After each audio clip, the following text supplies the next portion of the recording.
underway. Welcome to Expo for those of you who are just joining us today.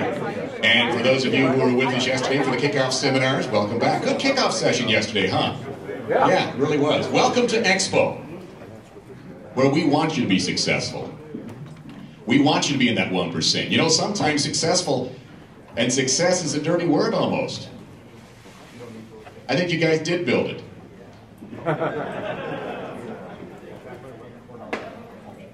Speaking of 1%, I want to introduce you guys to somebody before we get started on the dealer alternative. Some things, good things happen to good people, and we were fortunate enough to run into this man I'm about to introduce you to. In fact, you'll see his book in front of you here. It's your gift from ATRA to us. Jim Cathcart is the author. He's also a new columnist for Gears Magazine. Going to be talking about relationship building, relationship selling, and how come that is so important in our industry. And in the current issue of Gears Magazine is the introduction to that columnist, so you can read about Jim. But let me tell you a little bit about Jim Cathcart. He's at 1%.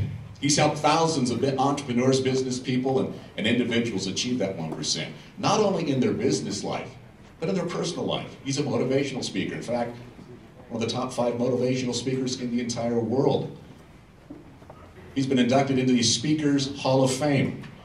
He's won the Golden Gavel Award from Toastmasters International and the Cabot Award from the prestigious National Speakers Association. This is a guy that, quite honestly, we can't afford to have here. But we're so fortunate that he's taken an interest with us and likes what he sees with you guys. He loves the entrepreneurial spirit. He knows that it's us against them sometimes. And it doesn't have to be as hard as you think it should be. And don't get me wrong, it's tough. We can all agree about that. But with guys like Jim Cathcart on our side, anything's possible. Read this book. This is a must. He's authored 13 books on business. 2 of them are bestsellers. I've read The Acorn Principle, halfway through relationship selling.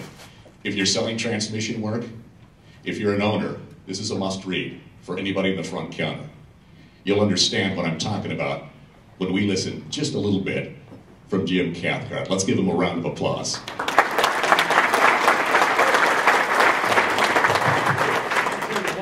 If you want to be introduced and really create the right atmosphere, hire Roger Bland. Wow, thank you for that. Thanks, Jim. And you notice he wasn't even using notes. He committed all this to memory like he's got other things to do. Man, well, good morning. Morning. Good morning. I said good morning to a guy down in the casino after breakfast, and he said, "What's so darn good about it?" I said, "I wasn't commenting on it. I was wishing you one, and I take it back." Well, thank you for letting me into your world. I appreciate this. I'm really glad each of you have a copy of the book, Relationship Selling. Let me tell you where that came from. The whole idea of relationship selling came to me at a time I didn't realize I had discovered it. I only realized that a few years later when I reflected back on it. Now this is me at 66 years old, okay? Picture me at 22. Rosy cheeks, kind of a baby face, a lot of black hair on top of my head. At 22, what I was doing for a living was repossessing log trucks in the Ozark Mountains. I was, seriously. I was a field representative for GMAC, and my job was to go out and find, track down the guy that was driving the logging truck and either get him to make a payment or give me the truck. Well, one day I was up in Mountain View, Arkansas, and I drove down a deserted logging road back in the woods, and I saw the truck that I'd been hunting for, and so I parked my company car and I kind of swaggered over to the truck trying to look mean, and that didn't work. And got up to the truck. I looked up and this big hair-covered creature came down out of it. And I looked him in the chin. I said, "I'm here to get your truck." He looked way down at me and he said, "Boy, I don't know if you've realized it yet. We're alone in the woods." I said, "Yes, sir," and I went back to my company car. He said, "Look, get out of here and leave me alone." I said, "No worries, man, I'm out of here." I said, "You do need to understand, though, I'm the last nice guy they're going to send." He said, wait, what do you mean?" I said, "Well, put the gun down." No, that didn't happen that time, but 3 times that literally did happen. And So I showed him his alternatives. I said, you could do this, and these are the results, and this, and those are the results. And invariably, when I would do that, I'd get something. I'd get a partial payment, a full payment, I'd get the truck back, whatever. Well, this one particular time, the guy said, I ain't got any money. I said, then I need you to turn in that truck. He says, all right, here. And he threw me the keys. And I said, I can't drive this thing. I don't know how they, this got way too much transmission for me. So I gave it back to him. And he said, so what are you going to do? I said, well, it's not my problem, it's your problem. He said, not anymore. I said, no, it's still your problem. I said, you can end this one of two ways. You can end it where you feel like you got me, or you got my company, or you can end it where you still have your dignity. He said, what do you mean? I said, think about this. You give me the keys, I figure out a way to drive the truck back to the dealer, and I turn it in. Next time you're in town, you're going to avoid that dealership. If you're ever near the dealer, you're going to kind of avert your eyes and walk like this. You're going to lose your dignity. What if you drive the truck back to the dealer, walk up to him and say, sorry, and give him the keys, and I give you a ride home? Then the next time you see him, you look him in the eye and you say hello to each other. You retain your dignity. You're just a guy going through a hard patch. All right. So he drove the thing back to the dealer. I gave him a ride home. Halfway home, he says, you know what? Since you can't drive these things, I'm not doing anything. If you repossess one and you need a driver, just come by and pick me up. He went from being my adversary, who was likely to kill me if I kept pressing, to being my part-time employee, volunteer for that matter, right? And I didn't realize it at the time. At the time, all I was trying to do is stay alive. I was a 22-year-old kid. I didn't know what I was doing. I was just guessing. And it turned out that that was a good guess as to the right thing to do. Well, years later, I got into the field of training and development. I started reflecting on that, and I thought, oh, wait a minute. I see a pattern here.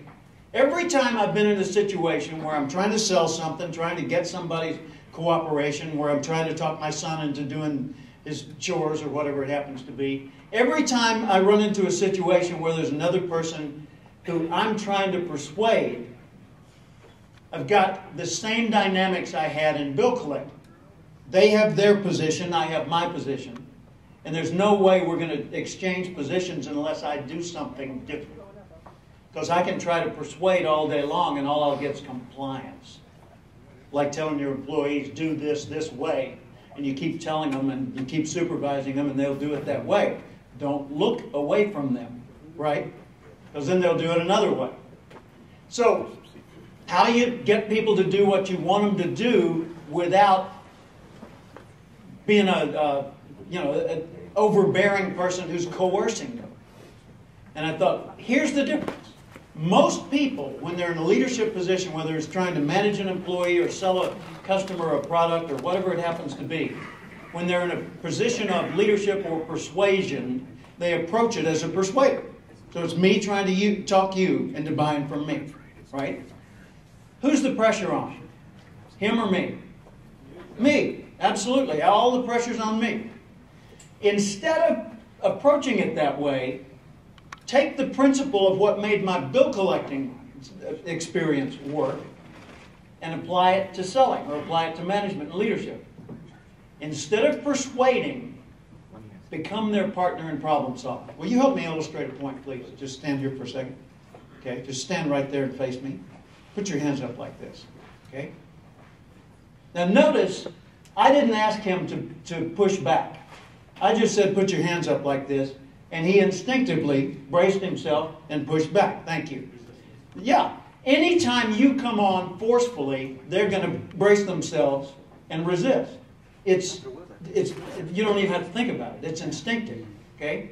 So if you want someone to cooperate, don't be forceful. Instead, stand on their side and become their partner in problem solving. Someone calls and says, I need a transmission. You can either approach that as a salesperson trying to talk them into buying, or you can be their partner in problem solving and immediately get on their side of the table. Just figure out what the right words are to get that conversation open with people.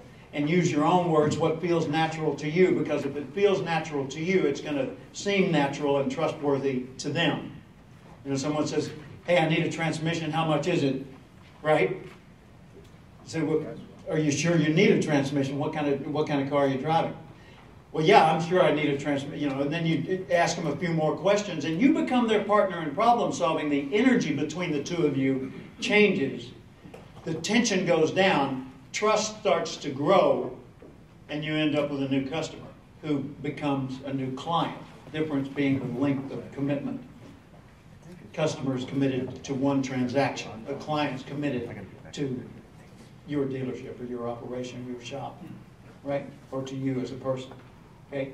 So relationship selling, the book, is just a compilation of about 136 different sales lessons that apply to every aspect of selling, from preparation to targeting the right market and the right customers within it, to connecting with people, understanding their needs, solving their problems, getting their commitment, assuring that they're satisfied and that they become loyal customers to you and that you become loyal to them, and then managing yourself and managing sales in such a way that your business thrives over time. And I'm going to be a resource to you through the magazine. I'll be writing regular columns. If you've got an idea that you want in the column, please write to me or write to Roger. You know, somebody, Dennis. Let us know what you would like to hear. And if I can address that, I absolutely will. And I appreciate your feedback on that. In the meantime, have a great conference, and thanks for letting me be here.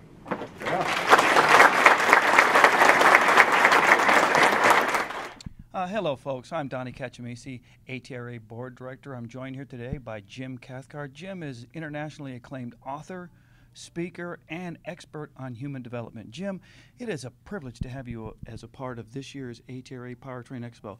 Tell us, how would you characterize what you've seen here so far today? I've been impressed with the professionalism. I expected some useful information when I sat in the sessions, but I didn't expect the level that I saw. I mean, it was really well done. Dennis Madden was doing the first presentation when I walked in this morning, and I told him afterwards, I said, every point you made was spot on, and every point you made was backed up with data, so there was research behind it, and it was well presented. And so I'm very pleased and impressed, and it was a treat to get a chance to share some ideas with the group too. Well, having you a part of this year's Powertrain Expo, as I said earlier, is truly a privilege. Someone of your caliber, obviously, is not often participating or makes time for us. So it's, again, on behalf of not only the Board of Directors, but all of ATRA, we thank you. But there is a ton of work that goes into putting these expos together. Yeah. And, you know, for those of you who haven't had a chance to participate, for those shop owners, for those technicians, for those managers out there who for whatever reason haven't had an opportunity to participate in an expo, Jim and I stand together and we urge you to participate. There's so much that can be gleaned here, not only in the management and from the technical point of view, but also marketing. We learned quite a bit about SEM just a few moments ago from one of the leaders in the industry. There's so much to be learned here. It's just a great opportunity to come together, not only as an industry and as an organization, but to feel the constituency that comes from being a part of one better whole. Well, exactly. And another thing to think about when you're thinking about Expo, remind yourself this is where the industry is happening. This is, you know, people have said to me in my own field, which is professional speaking and training, that why do you go to the National Speakers Convention? You're already a good speaker.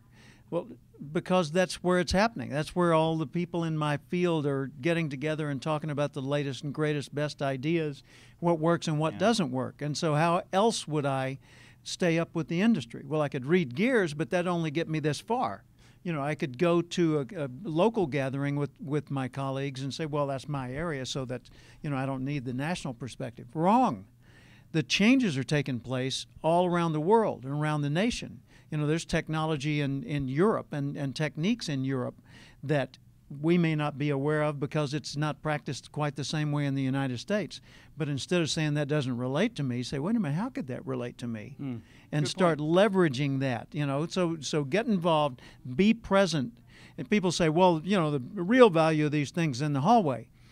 And that kind of discounts what's happening in the meeting. The reason the hallway discussions are rich and valuable is because what happened in the meeting opened a whole new line of dialogue.